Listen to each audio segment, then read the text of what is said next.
पहलगाम बैसरण येथे दहशतवादी हल्ल्याचा निषेध आणि या हल्ल्यात डोंबिवलीतील 3 नागरिकांचे बळी गेल्याने संतप्त झालेल्या डोंबिवलीतील सर्वपक्षीय नेत्यांनी बुधवारी डोंबिवली बंदची हाक दिली आहे। या हाकेला नागरिकांसह व्यापारी व्यावसायिकांनी उत्स्फूर्त प्रतिसाद देत गुरुवारी आपली दुकाने आणि बाजारपेठा बंद ठेवल्या आहे।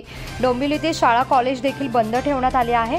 तर पहाटेपासूनच डोंबिवलीतील रेल्वे स्थानक परिसरासह अंतर्गत रस्ते नागरिकांनी गजबजलेले असतात। या रस्त्यांवरील दुकाने व्यापारी बाजारपेठा सकाळी सुरू होतात, मात्र गुरुवारी सकाळपासूनच डोंबिवली पूर्व पश्चिम परिसरातील बाजारपेठा दुकाने स्वयंस्फूर्तीने बंद ठेवून व्यापाऱ्यांनी बंदमध्ये आपला सहभाग दर्शवलाय। नागरिक, नोकरदार, परीक्षार्थी, विद्यार्थी यांची गैरसोय होऊ नये म्हणून डोंबिवलीतील रिक्षा, केडीएमटी, नवी मुंबई परिवहनच्या बस सुरू आहेत। तर बाजारपेठांमधील एकही दुकान न उघडले गेल्याने बाजारपेठा व्यापारी पेठांमध्ये कडकडीत असा बंद ठेवण्यात आला आहे। बाजारपेठ बंद असल्याने रस्त्यांवरील नागरिकांची वर्दळ देखील कमी आहे। तर अनेक नोकरदार व्यावसायिकांनी आपल्या खासगी आस्थापनाही बंद ठेवल्या आहे।